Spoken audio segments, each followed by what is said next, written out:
नमस्कार मित्रांनो, welcome to MPSC point. मित्रांनो, पीएसआय एक्झामिनेशन 2023 चा रिवाइज रिझल्ट आलेला आहे. त्याच विषयी आपण या व्हिडिओमध्ये माहिती बघणार आहोत. खूप दिवसापासून यामध्ये बऱ्याचशा केसेस पेंडिंग होत्या, तर त्या केसेसचा निकाल लागल्यानंतर आता एमपीएससी आयोगाने या परीक्षेचा फायनल रिझल्ट तसेच रेकमेंडेशन लिस्ट देखील पब्लिश केलेल्या आहेत. त्यामुळे त्या रेकमेंडेशन लिस्ट तसेच फायनल रिझल्ट व त्याविषयी अपडेट आपण या व्हिडिओमध्ये कव्हर करणार आहोत. चला तर आजच्या व्हिडिओला सुरुवात करूया.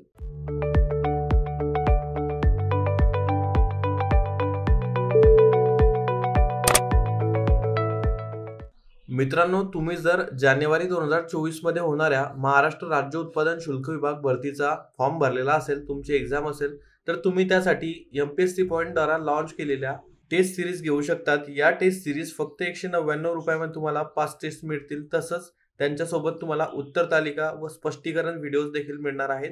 स्क्रीनवरती दिलेली सर्व माहिती तुम्ही वाचू शकतात आणि टेस्ट सिरीज घेण्याचा विचार करू शकतात. याचा नक्कीच तुम्हाला तुमच्या एक्झाम मध्ये फायदा होणार आहे. आता जाऊया आपण एमपीएससीच्या अपडेटकडे. बघा, एमपीएससीची अपडेट जी आहे ती आज आलेली आहे, म्हणजे 28 डिसेंबर 2023 रोजी आलेली आहे व ही अपडेट पीएसआय रिझल्ट 2020 विषयी आहे. म्हणजेच आता फायनलाइज होऊन आलेला आहे निकाल. यामध्ये जे काही केसेस होत्या बघा, जसं की ईडब्ल्यूएस, बघा इथे लिहिलेलं आहे त्यांनी, आर्थिक दृष्ट्या दुर्बल घटक म्हणजे ईडब्ल्यूएस या प्रवर्गासाठी 65 पदांचा निकाल मान्य उच्च न्यायालयात दाखल झालेल्या प्रकरणावरील निर्णयाच्या अधीन राखीव ठेवून उर्वरित 583 पदांचा निकाल लावण्यात आला होता बघा जुलै महिन्यामध्ये. त्याविषयी मी तुम्हाला अपडेट पण दिली होती.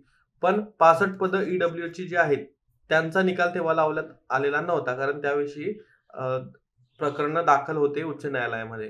पण आता सर्व प्रकरणं जे आहेत ते क्लिअर झालेले आहेत आणि या 583 प्लस या 65 पदांचा निकाल म्हणजेच ईडब्ल्यूएस सहित निकाल आयोगाने लावलेला आहे आणि त्याच विषयीची ही अपडेट आहे. बघा इथे तुम्ही बघू शकता, प्रस्तुत परीक्षेचा निकाल मान्य न्यायालय किंवा मान्य न्यायाधिकरणामध्ये दाखल करण्यात आलेल्या विविध न्यायिक प्रकरणामधील अंतिम न्याय निर्णयाच्या अधीन राहून जाहीर करण्यात आलेला आहे.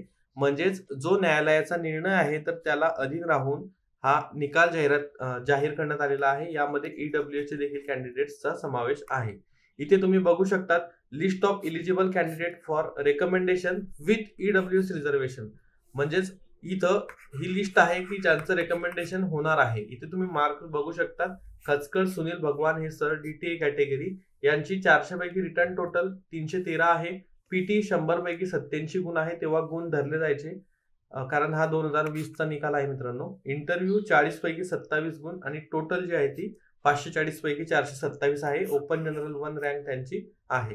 अशा प्रकारे ही रेकमेंडेशन लिस्ट आहे. बघा, रेकमेंडेशन लिस्ट मध्ये एकूण कॅन्डिडेट्स जर तुम्ही बघितले तर आपल्याला इथं कळणार आहे. बघा इथे बघूया आपण, 648 कॅन्डिडेट एकूण या लिस्ट मध्ये आहे ज्यांचं रेकमेंडेशन झालेलं आहे. पुढे बघूया आपण कट ऑफ काय लागलेले आहेत 2020 पीएसआय रेकमेंडेशनचे, म्हणजे ज्यांची निवड झालेली आहे तर त्यांचे कट ऑफ काय लागलेले आहे. बघा, open general cut off 399.50, open female 364.50, open sport 354, SC general 358, ST general 349, DTA general 384, NTB general 376, SBC general 368, NTC general 399, OBC general 383.50, EWS general 393 आणि ऑर्फनचा 201 लागलेला आहे. अशा प्रकारे हे कट ऑफ आहे. त्यानंतर मेरिट लिस्ट तुम्ही इथे बघू शकतात. बघा, आयोगाने मेरिट लिस्ट देखील पब्लिश केलेली आहे, ज्यामध्ये इतर सर्वांचे मार्क्स तुम्ही बघू शकता. टोटल कॅन्डिडेट्स आपण या मेरिट लिस्ट मध्ये जर बघितले तर आपल्याला दिसतील. बघा इथे आहे नंबर ऍक्च्युअली सो नंबर जो आहे टोटल कॅन्डिडेट्सचा तो 1782 आहे. तर एवढ्या जणांनी म्हणजे ते इंटरव्ह्यू आणि फिजिकल दिलं होतं आणि त्यांचे मार्क्स इथे आलेले आहेत.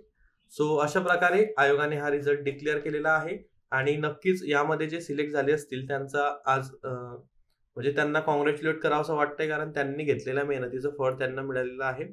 सो या व्हिडिओच्या माध्यमातून त्यांना सर्वांना कॉंग्रॅच्युलेशन. तुम्ही जर एखादा या लिस्टमध्ये असाल वर आपल्या चॅनलवरती येण्याची तुमची इच्छा असेल तर तुम्ही खाली माझा टेलिग्राम आयडी आहे, तिथे मला मेसेज करू शकतात.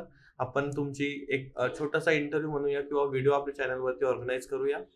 सो या व्हिडिओच्या माध्यमातून हीच अपडेट तुमच्यापर्यंत पोहोचवायची होती. आजच्या व्हिडिओसाठी एवढेच. भेटूया पुढच्या व्हिडिओमध्ये. Thank you for watching.